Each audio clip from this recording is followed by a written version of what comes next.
Congratulations, you have found the Lambcast, the official podcast of the large association of movie blogs, also known as the Lamb. The Lamb is the largest collective of online movie blogs and podcasts with 2,000 members and counting. Every week on the Lambcast, various members of the Lamb community get together to talk about our favorite subject, movies. So bookmark the Lamb and follow us on social media. Be sure to join us each week to hear a lively discussion of films and movie-related talk from our members. Join the flock at largeassmovieblogs.com. Hello, everybody, and welcome to Lambcast number 739, not 93, haven't gotten there yet, 739. I'm your host, Richard Kirkham, and this week we have a show that focuses on one of the pivotal events of human history. The 1969 moon landing is one of the great scientific achievements of mankind and continues to inspire exploration of our outer space up until today. Of course, it's also inspired countless conspiracy theories, supposedly exposing the plot to hoist a hoax on the entire world by faking it. Fly Me to the Moon, the new film starring Channing Tatum and Scarlett Johansson, uses the moon landing as a backdrop for a romantic comedy set in the late 60s at Cocoa Beach near Cape Canaveral, Florida. Johansson stars as a confident Manhattan advertising woman, Kelly Jones, who has come to rescue NASA's flailing public relations in regard to their accomplishment. Tatum is Cole Davis, the dependable controller of NASA's moon launch activities. He has his doubts about the role of Jones with his program, but he also has a strong attraction to her. Surprise, surprise.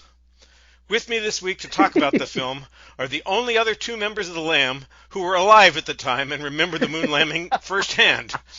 Yes, I'm afraid it's old guys week here on the Lambcast, but who better to talk about a film set in 1969 than three people who can actually remember 1969? First up is Howard Casner, who currently resides near NASA Space Center in Houston and may very well have been in Texas at the time of the launch in 1969. Welcome, Howard. Well, yeah, actually it was. I was in Corpus Christi, and I know it was Sunday night because church got out early so we could get home in time to watch the landing. Good to have the memory, isn't it? Also joining us is James Wilson from Blogging by Cinemalite. He's not exactly a conspiracy theorist, but he is capable of analyzing the audio tracks of all the day and telling us where Neil Armstrong's voice was inserted into the footage created in a soundstage in the San Fernando Valley. Thanks for joining us, James. Richard, I know more about the moon than I do about you. Hey, you probably do. And I'm an open book, so... Yeah. So as we said, this is a romantic comedy, actually. It just happens to use the moon landing as a backdrop, although it does add a conspiracy theory to the whole discussion to make it a little bit more fun. We're going to go a few minutes without any spoilers, folks, so feel safe about that, listening in. And if we get to a spoiler, we'll let you know ahead of time so that you won't be disappointed. We'll just start with our general thoughts first. James, what did you think of the movie? It didn't piss me off, which is what I was expecting. My background, I was a space kid growing up in the 60s. I was born in 1955, so, I remember Sputnik and all of that. And they remind you of this in this movie. They give you all of the backstory. And I just was fascinated. So I knew all the astronauts' names on all the flights, and I would watch it as it was happening live throughout all the missions and the spacewalks and all the moonwalks, even though they were, sometimes broadcast at 3:00 in the morning. Moon time has a completely different time zone. And, for me, the whole conspiracy theory thing is balderdash. And I've wasted so much time on the internets squashing people's conspiracy theories about faking the moon landing that now I just go with the Bradbury principle, which was used by Buzz Aldrin when he was confronted by one of these yahoos, which is Bradbury talks about being in the airport and a kid came up to him and said, you know that thing in the Martian Chronicles about the sun coming up in the west and setting in the east? And Bradbury said, yeah. And the kid said, nah. And Bradbury says, so I hit him. Which is exactly what Buzz Aldrin did when he was being confronted by a conspiracy theorist who wanted him to swear on the Bible that he actually went to the moon. This is two of my least favorite things. Number one is the positing a conspiracy theory about the moon landing, which has been a really popular thing since Capricorn 1 came out, and also it's a rom-com. And I don't like those so much just because they follow a formula, meet cute, then grow closer, find out too much, complications, moment of truth, right off into the sunset. And you just check off those boxes every single time with a rom-com, and this does exactly the same thing. This follows the Harlequin romance formula to a T, where there's nothing different about Harlequin romances other than the fact that there's some sort of field of endeavor, whether it be, horse ranching or mining diamonds or whatever it is. And it's just, the two people get together and the female protagonist has to deal with the old school guy who has his complications or his simplifications, and everything works out fine in the end. I read 2 Harlequin romances and then I stopped because I knew I was going to get all of those just from any other one. And this fits the formula. Scarlett Johansson plays a professional who's really good at her job, and it throws her into the path of Cole Davis, who is the flight director at the Kennedy Space Center, and because he has issues remembering the Apollo 1 flare.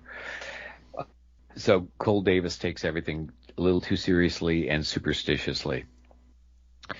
And she has to win him over, even though he believes that just doing the job is the focus. That's what they need to do in order to make sure everything works out right. And her job is PR, advertising, which is basically lying to the public and putting a spin on things and selling things out. And which is something that he just does not fathom. It's not his world. And it proceeds apace. There is a complication with the mission as regards to PR, none of which is true, but it pretty much goes the way you expect it to go. The only complication that's in there is that it kind of pulls a Marnie, and she has a past that has set her on this path. But it all gets resolved. We all land on the moon. We land on the moon. history proceeds just exactly the way it's supposed to, and it all works out fine in the end. There were some good bits in it.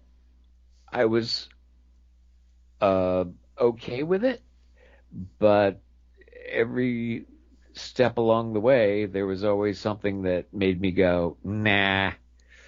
And I was okay with it, but I was not thrilled.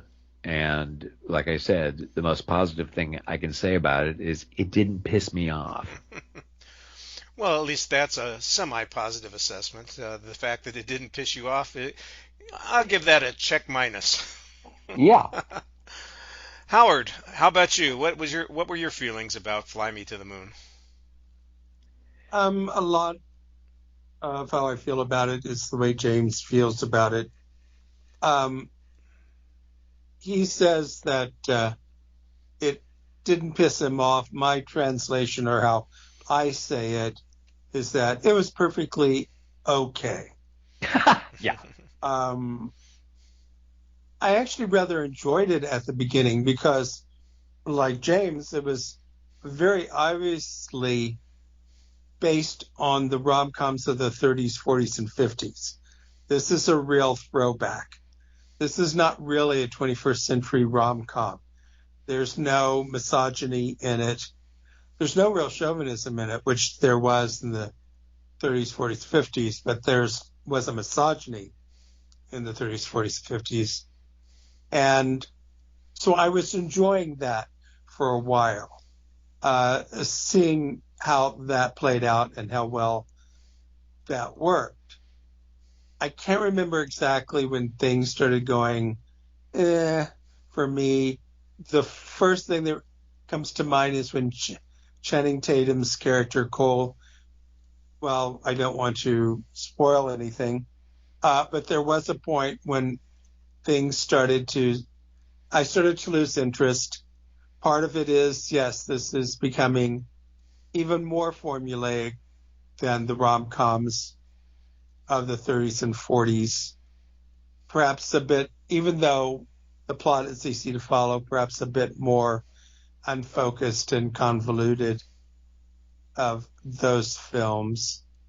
I thought Scarlett Johansson was wonderful. Yeah. I like Channing Tatum. It's hard not to like him. He's just a very likable person. He has great chemistry with Scarlett Johansson. However, Scarlett Johansson, I think, is perfectly fine as Katharine Hepburn or Rosalind Russell or Irene Dunn. Channing Tatum really isn't Cary Grant or Spencer Tracy or William Powell. He can't quite.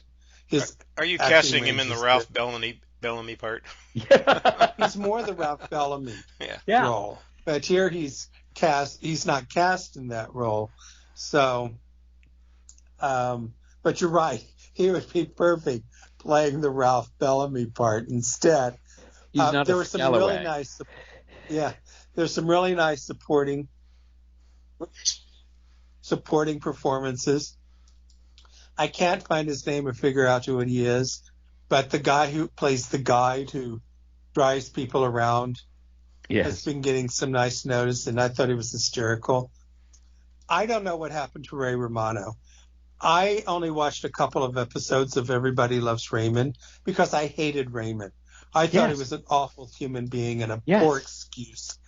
And then all of a sudden I watched The Big Sick, and I go, wait a minute. Ray Romano can act. Yeah. And then I watched, I think it's Paddleton, and then what was the TV series? Get Shorty. And I'm going, when did Ray Romano learn how to act? And he's really good at this. He was mentored by Peter Boyle. He was mentored by Peter Boyle. The two got really close on Everybody Loves Raymond. So there's that. And then there are other, small roles. And that way it also resembles the 30s and 40s movie because you slot in all these character actors into these different roles. Very familiar, where you go, oh, I know that person from somewhere. I think somehow toward the end, even though the climax was kind of enjoyable, the formula pretty much, I think, takes over too much. The dilemma, the conflict that Cole is going through is a little, perhaps, muddy. Especially when you find out her history, which plays no part in the movie, really. Yeah. She could have done this without this secret past of hers, and this movie would still completely make sense. And in fact, when he finds out, it doesn't really change his mind about her that much. So so by the time it was over, I was going, well, why is this through line even included? But overall, I think it was perfectly okay. Well, perfectly okay seems to be the score that it's going to be getting here on the show. I liked it fine. It pissed me off. It pissed me off for the first 5 or 10 minutes. They're so trying so hard to get that Howard Hawks, His Girl Friday attitude going at the beginning that they've created a ridiculous scenario for her to show off her skills at lying and manipulating people, that it doesn't make it feel real. It makes it feel contrived. But once they get to Florida, it all seemed to calm down a little bit and settle in. The characters seemed a little bit more realistic, and you can see how the manipulations that she engages in are really practical rather than silly. I won't give away anything in that opening scene, but let's just say that she puts on a costume in order to, create this impression with people that is unnecessary, and it just happens to be that they have the direction that the people that she's interacting with have to be the biggest dolts in the history of the auto industry. That makes no, it's a paper target that they've set up there instead of something that's really useful. And I kind of, like I said, I was kind of pissed off about that. But then I settled into the story as it's going. I do not have the problem that James has with rom-coms. I like rom-coms primarily because they do follow a formula. It's like a lot of foods that you eat. You want them to be, you had it before. You say, I like that. I want that again. But you're having it at a different location this time. So it's nice if there's some variation. You've tried a different spice, or you add a little bit of an ingredient over here, but it's still, whatever it is, lasagna or manicotti or steak and potatoes or whatever dish it is that you're preparing. It's the minor variations that give it the pleasure, but it's the consistency of what it is that makes you want to sit down to it in the first place. So I don't have, like I said, it's like saying, well, an adventure film, a quest, it's all the same thing over and over and over again. Well, yeah, it is, and I've gone on plenty of those quests over the years, but it's what happens during the quest that makes it a little bit more interesting, even though the story structure is exactly the same as 100 other stories that you can think of. You just want to say, well, what are they going to do that's a little bit different? And they try a couple of things that are different here. I think that the movie is very cynical about a couple of things, and that's the stuff that brought me close to being pissed off, but not.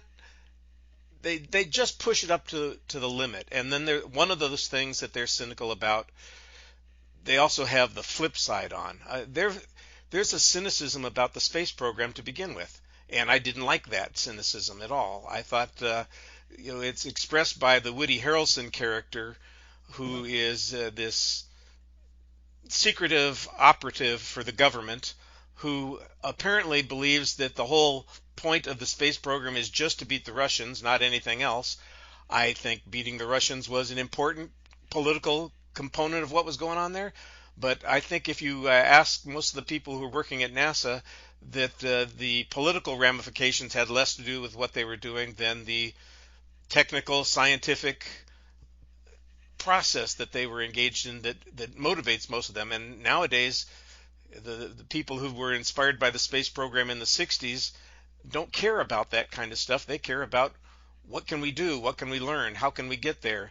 And I thought Channing Tatum's character was a little bit more on that side, and I appreciated the fact that they were trying to give proper homage to the Apollo 1 crew, and I did find that kind of a moving element of the film, that came up 2 or 3 times, and each time it is a serious moment. There's no frivolity about it, but it's also one of the things that establishes his character as being, the kind of the counterpoint to the romantic comedy element of it. The other thing that I think they were a little cynical about was the advertising thing. I don't want to say that advertising is a noble profession and all the people engaged in it are truth tellers. We know that that's not true. A lot of them are full of crap. Maybe there's a more elegant way of saying it. If I was in advertising, I'd find a more elegant way of saying it. No, there isn't. I was in advertising for a long time. Yeah, you're exactly right. Yeah, there's a lot of that kind of stuff that goes on. But the idea that everybody has to be lied to, I don't think that's the case. You have to find the right thing to say to somebody. Advertising is kind of tied into the notion of persuasion, and we persuade people by finding the things that they need and tying them into the thing that we want them to buy or believe or support us on. And I think that there are times when they do this in the movie that way, and then there are other times where they just outright lie, and they kind of conflate the two occasionally, and I think that that's a little bit problematic. But that's just a tone thing. Like I said, for the most part, the movie's innocuous. We'll talk about the conspiracy element of it in just a minute, but I don't think that it's likely to enhance all of those crazy people online that James has been interacting with for years. Don't do that. Don't feed the trolls. It's not a good idea. No, it's not healthy. Nothing gets accomplished. Oh, I've got a couple of friends online who are nuts, and they're people that I've known for a long time. That when I was a kid, I don't interact with them on a regular basis, but one of them's a flat earther, and I just look at his posts and I just go, dude, get a life. Get attitude. Altitude. It's just the strange things that people are willing to buy into, and the whole Capricorn 1 thing is part of it. I think there was that kind of stuff that happened before. Look, we when you and I and Howard were growing up, we came from a generation of people that when they were born, space flight was or human flight, airplanes were barely part of the world. My parents were born in 1926. This is before Charles Lindbergh crossed the ocean in an airplane, and a lot of people just had their doubts because they couldn't believe that we had made such fantastic progress in aeronautics in a short 60-year period. It seems phenomenal, but their doubts were primarily from their perspective, their history. They're just uncertainty on that. The people who are buying into this stuff now are nuts. Well, the main thing is if we could go to the moon in 1969, why haven't we gone back? And the answer to that is because people lost interest once we did it. People were complaining that their soap operas were being interrupted for live updates from space flights. And,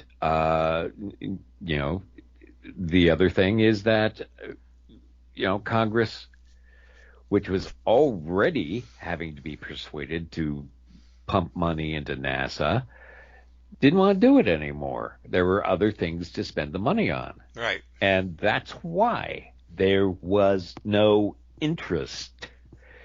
And, people don't believe that. Well, it's not a technical impossibility. It's a motivational problem. Absolutely. And The only reason there's been so much space flight now is because entrepreneurs still have the stars in their eyes, to the point where they've gone moony. But, that's where it is. They've got the money, so they're going to throw it out into space. I didn't ask before. Would you guys get on one of those flights to space, with Bezos and cruise up just to see the atmosphere? Like we've had a couple of people. Shatner did this 2 or 3 years ago. Not if it was a Boeing space capsule. Boeing's getting a bad reputation nowadays. I've sort of reached the age where the more dangerous something seems, I'm going, I don't have that much time left to put my life at risk. So I'm not sure I would. I don't want to go to another country where I have to figure out where the medical system is. I'm kind of that way now. So, if somebody wanted to send me up into space, whether I returned or not, I'd probably do it just to see the view.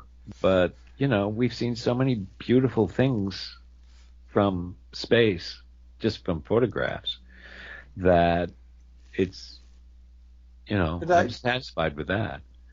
I don't think it's only just that they lost interest in going to the moon, or they lost interest. Space exploration hasn't stopped. And I think they refocused everything. Yes. On sending satellites out and trying to get information on the far reaches of space.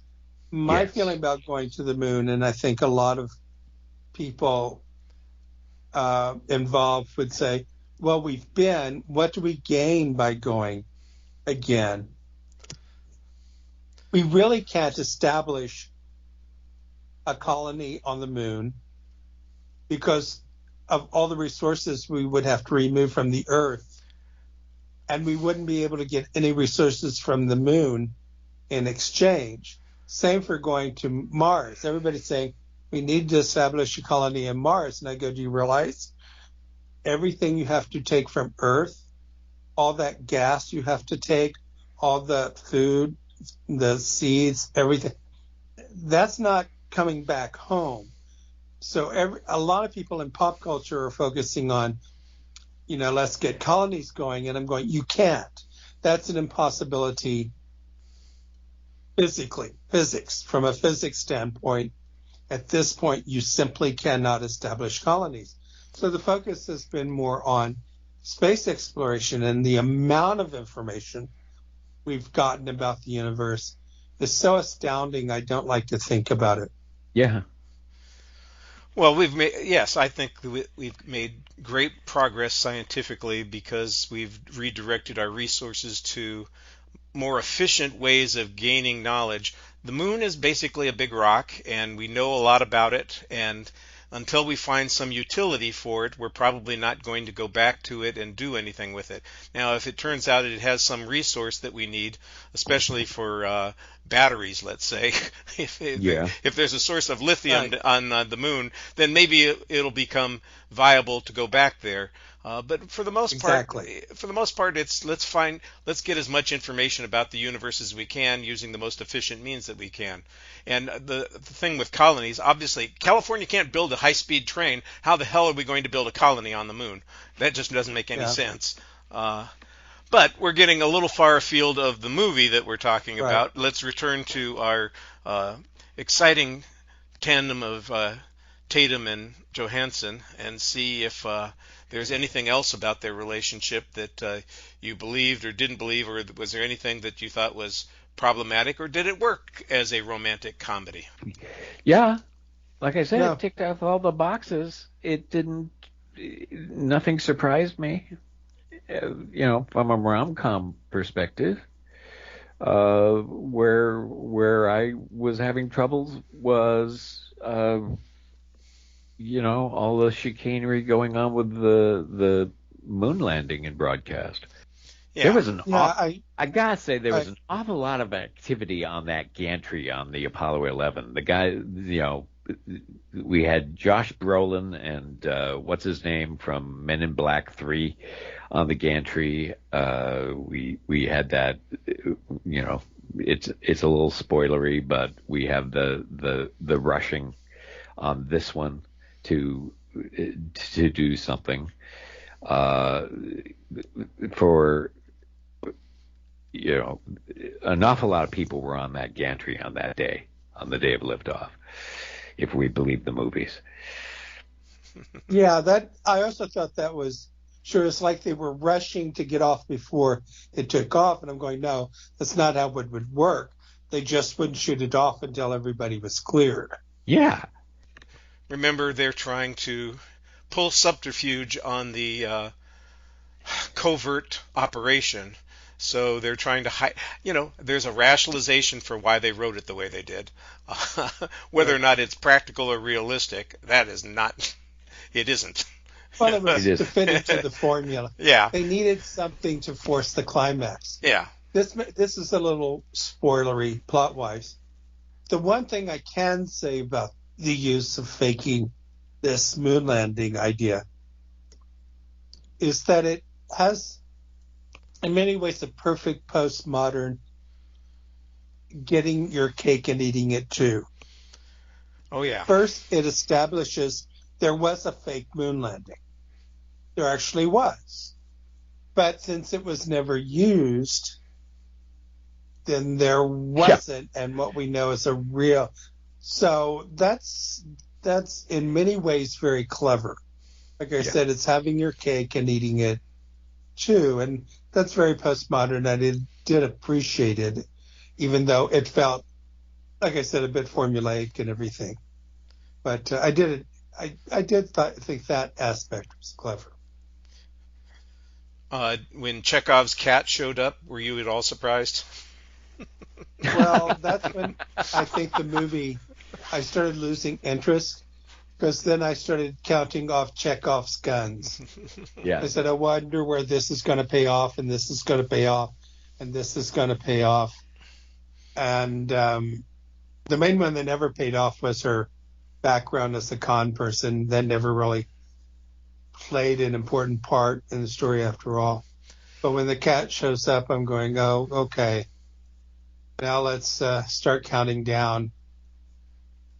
This is when it started getting real formulaic. I thought about it a little bit, and it's almost, you could almost have this whole movie without the fake moon landing story, and it would still work if you just were trying to promote NASA, get attention for the program, have somebody who's introduced to do this that creates a conflict with the establishment, and you don't need to have that other element in it with Woody Harrelson's character and all of the fake moon landing. They're just taking advantage of the fact that there's this whole, conspiracy theory around the moon landing to kind of layer that on top of the story, which is perfectly fine. And like we've said, I think Howard put it really well. They get a chance to do both things. They get a chance to enjoy faking it and dismissing the faking it simultaneously. So good for them. But if you were just doing the rom-com without that, it would have been perfectly fine also. I think they would have had to find something else to force the climax. But I think I was thinking that too. I said, do we really even need this fake moon landing for this to work? And instead have the conflict be something else. Because in many ways, that fake moon landing doesn't come up until, halfway through? Yeah, the movie's an hour in before they even raise that as an issue. And then we're going, oh, well, it's there because they don't know what else to do. I don't think that's actually what they thought as they were doing it. But what it comes across is, oh, we're halfway through this, and we don't really have we need a plot complication. Yeah. So, I know, let's put in this fake moon landing thing to force the climax. So, yeah, it would have been done differently in the 30s and 40s. It would have been more focused on a conflict between the Channing Tatum and the Scarlett Johansson character, there would be something else going on that wasn't so extreme. The other solution would be that she is brought on from the very beginning to fake this moon landing. The structure is a little awkward, which may be another reason why it doesn't quite work.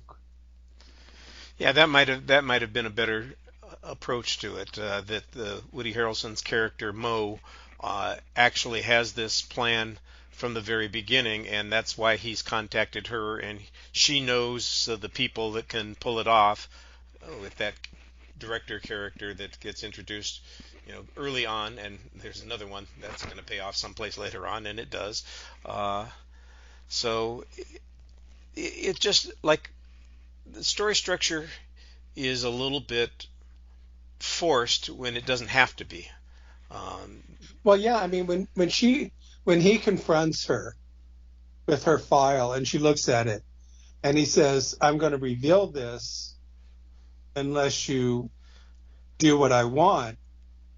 Actually, her response would be, well, reveal it. That only makes me seem like a better advertising person. It's like Don Draper on Mad Men. Who cares? No one's going to care about this past of hers. But if there had been something in her past, and he says, because I can see that right now she's offered this opportunity to have NASA as a client, she'd have to be an idiot to turn it down. Yeah. Just a complete idiot. How do you turn down taking NASA on as a client? That would put you at the top of the advertising game. So the only reason why she would have to turn it down is if at the very beginning Woody Harrelson said, well, actually what we need you to do is fake the moon landing. And then we say, okay, no, I'm not going to do that. And then Woody Harrelson says, well, we know we have 5 warrants out for your past discretions, and we're going to send you to jail if you don't do this. Then we have a totally different movie. Yeah, one that might make a little bit more sense when it comes to that plot appearing in the last half of the film. Right. Well, what did you guys think about the setting and the time period? Did they do a good job creating a world where it seemed like it was 1969? Yeah, it felt real to me. They had the cars right. I couldn't tell you about the music that they used, but it was all seemed to be of that era. Nothing struck me as being out of place. Kudos to the costume designer who made Channing Tatum wear that sweater, and you could see his wife beater T-shirt underneath it. I can't believe you're saying that, because I said that to my brother and sister-in-law afterwards. I said, oh, the costume is so great, they even put him in a sweater where you can see the T-shirt underneath it. That was brilliant. Amazed me. I said, that is so not something we would do right now, but it kind of fits with how people dressed, especially in the warmer climes in the 1960s. I thought that was great, and it was just one of those little details where I went, "Oh, okay, you got that." The hairstyles on all of the astronauts were perfect. They just fit exactly with that era. And I love Channing Tatum's Yeah. ironic hairstyle. He looks terrible in it, but that is exactly the hairstyle he would have. And when you mention the music, I got to throw in just a sentimental moment for me. Whenever there's a Bee Gees needle drop, it brings a tear to my eye, because that was one of the bands that my wife and I fell in love to. And when To Love Somebody came up, it was like there's a nice moment in the film that I appreciated, and it is a romantic moment, and it worked for me. All right. Well, anything else that you guys want to talk about the film? Or about the space program? one of the things is the moon landing coverage. They had a lot of the actual footage from CBS and the Man on the Moon logo that they had, because I was watching that like, I wouldn't eat, wouldn't drink, wouldn't do anything while that was going on. So I watched all of it. But one of the things that the three networks, ABC, NBC, and CBS, were doing was they would have they went to the trouble of doing in studio recreations of the spacewalk if the camera didn't work. And in fact, Peter Hyams was one of the people on the stages who was working on that sequence, and that's where he got the idea for Capricorn 1. I hadn't read that before, but I believe that might very well be the case. And yes, those of you who are not familiar with Peter Hyams, he is the one who created, largely came up with the Capricorn 1 film. He's the director. He's also made a lot of other films that have that kind of feel to them, with the era and the space thing. So, and the conspiracy stuff too. Yes, he did for space movies. He did 2010 and Outland, and his primary job and focus was as a cinematographer. In fact, he was the cinematographer on many of his movies, and he was always really good about the effects work. That he was always doing something new, some new technique with whatever science fiction movie he was doing. And it was very difficult to be the cinematographer and director. The guilds didn't approve of that. Studios did not approve of it. It was strongly discouraged, but he somehow managed to do it in an era before James Cameron. Yes. Or who else? Oh, Steve Soderbergh is also his own cinematographer. All right. Well, we don't do Lamb scores here, but we have given you our indication that it is a perfectly acceptable romantic comedy, if that's your inclination. Nobody seems to be, espousing hatred toward the movie, but nobody also seems to be especially loving towards it. I think we're going to close off our discussion here. So it's the purgatory of movies. Yes. Project Limbo. I was going to say more limbo than purgatory, but it'll work. So we're going to take a quick break here. We'll hear from a fellow Lamb Podcasting Network show, and then we'll come back for our exit question of the week. You are about to witness history in the making. Hi there, this is Todd from Forgotten Films, and if you spend all your time watching new releases, then you need to broaden your movie horizons. And a great way to do that is by joining me for the Forgotten Filmcast. We don't talk about the new releases, we don't even talk about the classics. We talk about the movies that time forgot. On each episode, I'm joined by another film blogger to discuss a film that may or may not be worth rediscovering. So look for the Forgotten Filmcast on iTunes, Podomatic, and wherever you find great podcasts. We're back. We're not making a crash landing. We are very carefully coming in. Soft landing. Yeah, we're coming in for a soft landing. Our parachutes have deployed, and we are floating down toward the sea to be picked up by the USS Enterprise any time now. But before the aircraft carrier gets to us, we're going to talk a little bit about our favorite space movies of the 1960s. That's kind of our exit question. What is your favorite space movie from the 1960s? And you know what? You don't have to limit yourselves just to one. A couple would be fine, because let's face it, it would be possible to end up with all three of us saying the same movie. Yeah, exactly. So, Howard, I know that you kind of already didn't want to say a single movie, so what have you got for us? Yeah, the reason why is, to me, it's, of course, 2001, which is the greatest movie ever made. So how boring is that to choose for this? So I'll go for two others. First one is The First Men in the Moon from 1964. Yeah. Its basic premise is that when the real moon landing happened, they get out of it and they find a British flag planted on the moon. So this is the story of how that British flag got there before the Americans did. And it's a lot of fun. It's very fun. This is a Harryhausen film, right? No, I don't. Oh, yeah, it could be. Yeah, Ray Harryhausen. It's the one with Joseph Cotton. No, that's a different one. Oh, okay. Yeah, but I know which one you mean. It has a very similar title, but it's not the same one. And then the other one is Robinson Crusoe on Mars. Oh, that's the one I was thinking of, yeah.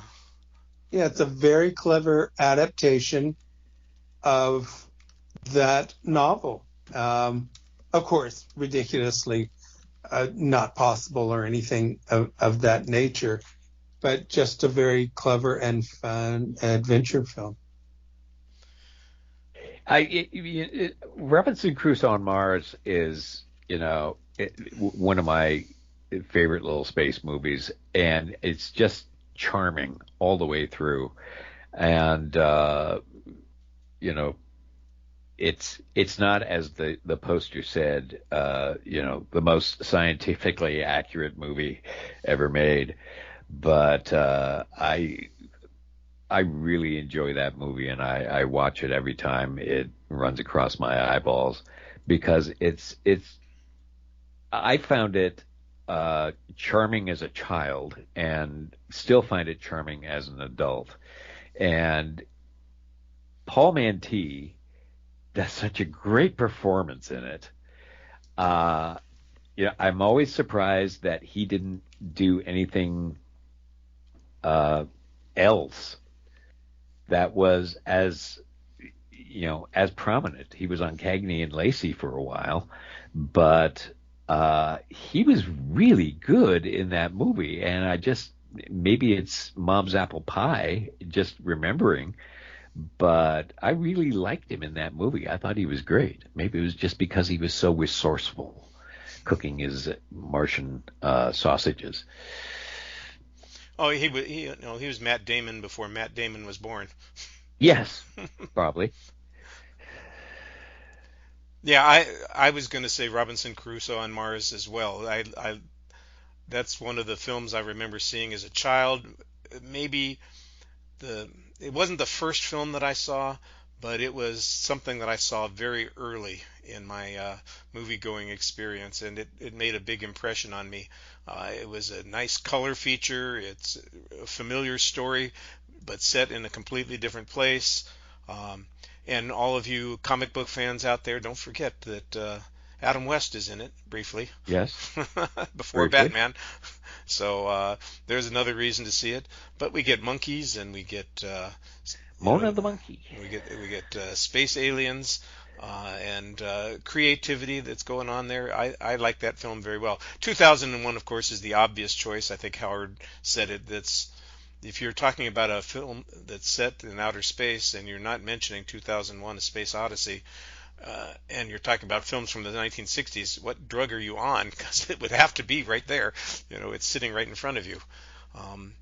I remember also seeing Marooned. It's been a long time since I saw it, but it kind of reminded me. That's kind of a forerunner for Apollo 13, which was based on a real story. Marooned wasn't, but it was a hypothetical story that dealt with astronauts trapped in their space capsule and running out of oxygen and potentially dying. And it had I'm trying to remember. I think Hackman was in it. Was it James Franciscus? It was James Caan, wasn't it? James Franciscus James Caan was in another one. I think it was. He was in the Robert Altman one. Yeah, there was another one. Oh. The same thing. Countdown. Yeah. Countdown. Yeah. Was it Richard Crenna? Richard Crenna was the commander. Okay. Yeah, Gregory Peck, Richard Crenna, David Janssen, James Franciscus, and Gene Hackman. Yeah. And Lee Grant and Mariette Hartley and yeah. Yeah, so it would There's be also Sir who sit at home. yes. Well, it'd be an interesting companion piece, like I said, to watching Apollo 13, which was based on a real incident, and this is kind of a hypothetical incident that preceded it by just 5 years, I think. So it's interesting. I've wanted to post on Facebook the poster of Marooned and then have a little logo on the bottom that says sponsored by the Boeing Company. Okay, your meme creator is on his way here.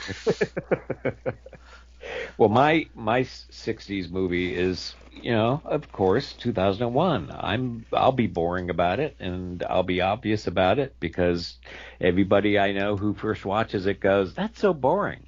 And to me, it moves like a bat out of hell. It's a really, really tightly edited movie. But I've watched people fall asleep while watching it. But to me, it's the most amazing movie I've ever seen. Not only because it looks so great, it's so fascinating, but also the story and how they took it.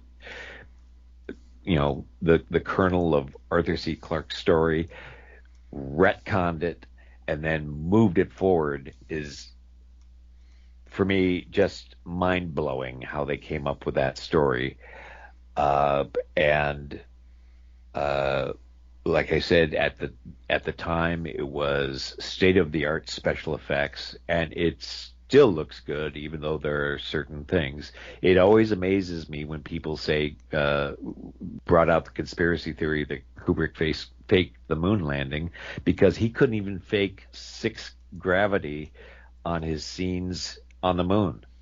So, in that conference room, there's a photographer who's on his knees taking pictures, and when he gets up, he should be launching himself off the floor if it was 1/6 gravity. But, he didn't do that. And the only concession he had to the gravity issue on the moon is that everybody walked slowly. It's still, for me, my favorite movie, and I don't think there'll ever be one that impresses me more, just from the get-go. And it's also the movie that taught me about movies, because when I saw it, I was 14 years old and I couldn't make head or tail of it, and I was a space kid, and I researched, and I found out, well, he did what he did because he wanted it to look real, and he couldn't fake it, and he had parameters that he wasn't going to cross. And it taught me about film language. It taught me about why you choose the angles that you choose, how you tell a story through pictures. For me, it's the Rosetta Stone of movies. Yeah, I saw it when I was 10 years old, and I was a precocious kid. I was pretty sure I understood it and talked to everybody about it and told them what I thought of it. And it wasn't until I saw it later when I was in college I said, "Oh, there's a lot more to it than I was." How full of myself was I at 10 years old to think I understood what the hell was going on? It's just one of those things. Yeah, 2001 would have been, it's obviously the essential space film, not only of the 60s, but ever. It's just an incredible accomplishment. We mentioned Robinson Crusoe on Mars. That's the one that popped into my head second to 2001. I was looking around, and there's one that I have found that I've not seen, but just the title makes me want to go in search of it. Nude on the Moon. Oh, yeah, I'm not sure I know anything. Well, apparently about that either. The description is this cheeky and innocent sexploitation film centers around 2 scientists who discover a race of telepathic topless women living on the moon. Okay, I'm sorry. That sounds perfect to me. I'm going to have to find this because it just sounds completely silly. I just wanted to say, you might still be able to find Nude on the Moon on Criterion, I think they were showing it at one time, but it still might not. I tried watching it. I found it got boring really fast, if it's the one I'm thinking of. I'll look and see, because if it's on Criterion, then I don't have to put up with commercials and I don't have to pay extra for it. You know, it may be on Tubi and I can go through the commercials. And if it's as boring as you say, then I can turn it off and not feel like I've lost any investment in it. Right. So, James, I know you don't usually have anything that you want to plug, but you often find something to talk about anyway. What do you want to talk about?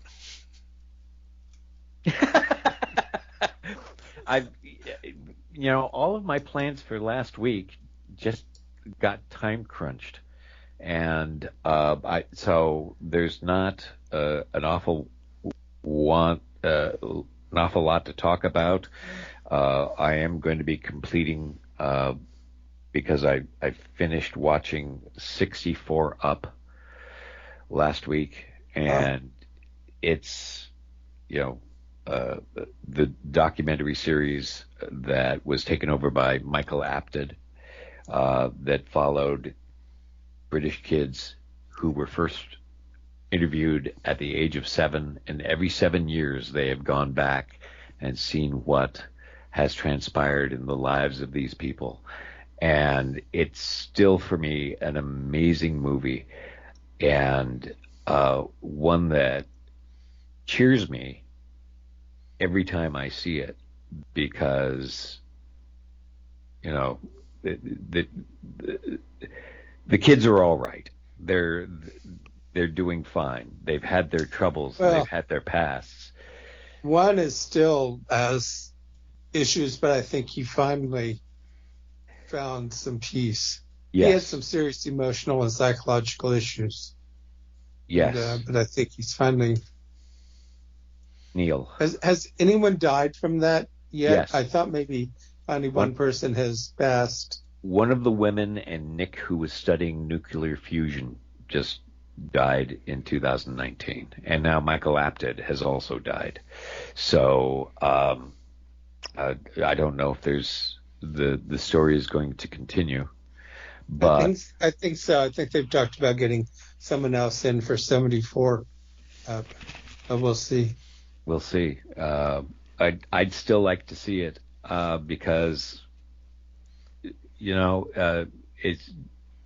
it's really amazing. One of the people who has dropped out completely because they want nothing to do with it, and even sued to have this old footage removed, but and has pretty much gone by the wayside. Ironically, he is also a journalist and documentarian,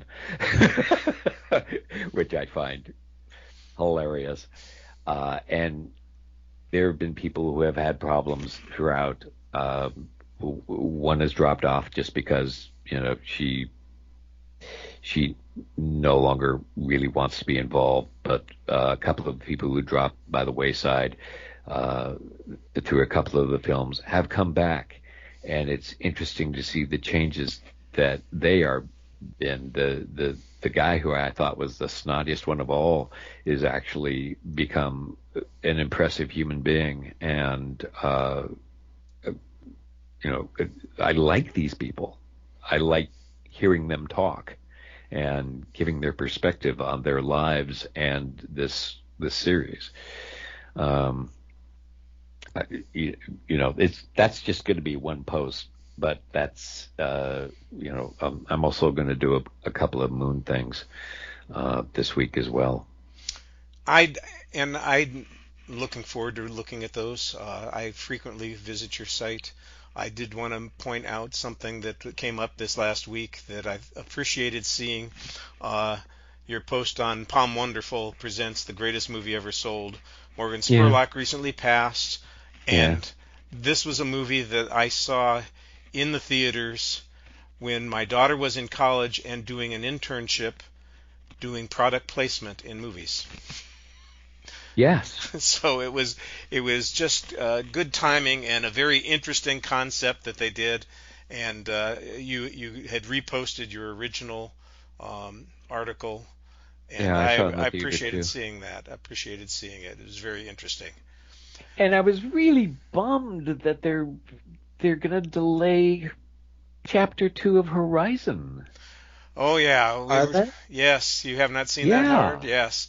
They pulled it from No. its August 19th release. It's not happening in August. They're They going to put out the first chapter on VOD a little bit sooner. They're going to try and promote it a little bit more and give it, as they say, give it a little space to get some traction before they try and put out the second one, because it didn't do it the didn't, business they needed it to do.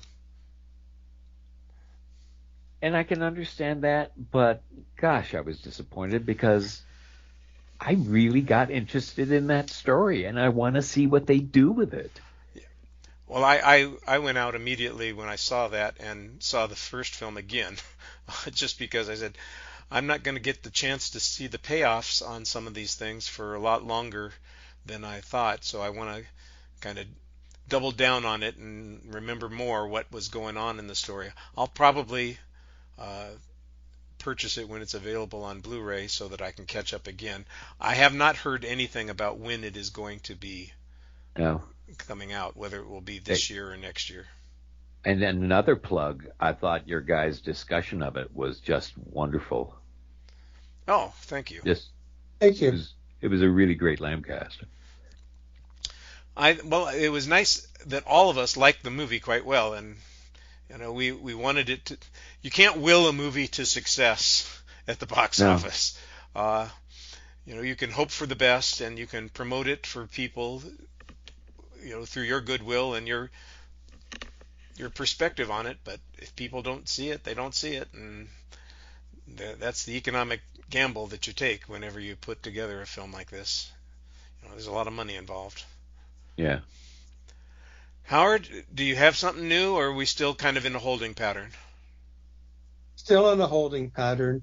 I guess if anything, I'll give a call out that we're starting the Oscar guessing season.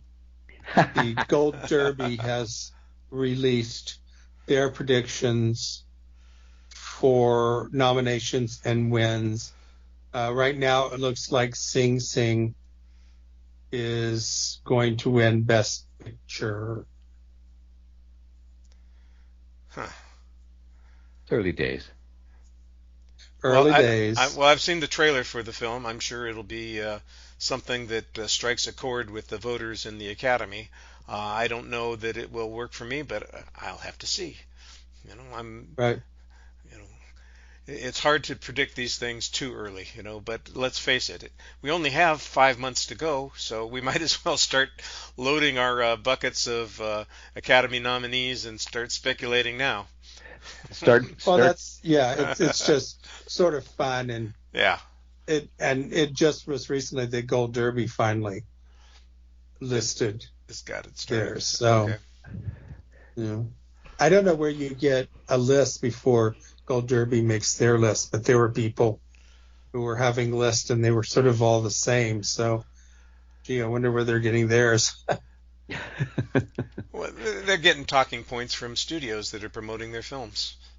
They want to create a buzz. They want to get people talking about it, and so they say, "Oh, this will be one of the films that's competing." We'll see after we get through the Toronto Film Festival.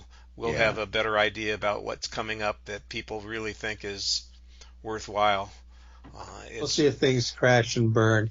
That's all. We're right now going to the circus or watching the Blue Angels. We're just waiting to see what's going to crash and burn. Yeah. That's a sad way to look at it. Yes. That's my life. And on my site, I've got a couple of video posts that I did recently trying to catch up. I thought, oh, well, instead of writing something, I'll do a video post. And it took me just as much time to do the video post as it would have if I had written about the movies that I saw, but that's okay. And one of the video essays is about what I think is Brian De Palma's best directed film, and that's Body Double. So I would encourage people to spend a few minutes listening to me pontificate about Body Double and sing its praises. Well, I want to thank you guys for joining the show this week. I think our enthusiasm for Fly Me to the Moon is not over the moon, but it's not something that makes you want to jump off a bridge. So until next time, we'll catch you on the Lambcast again. Bye, everybody.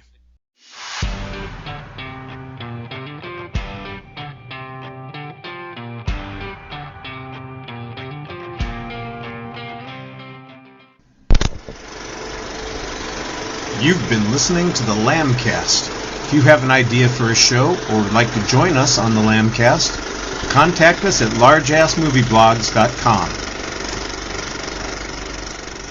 Find us on Facebook, just search for Lambcast, or on X, formerly Twitter, at Lambcast. And you can find us on YouTube as well. The Lamb site can be found at largeassmovieblogs.com. We'd also love it if you would leave a review on iTunes. Ha ha ha ha ha ha ha ha ha ha!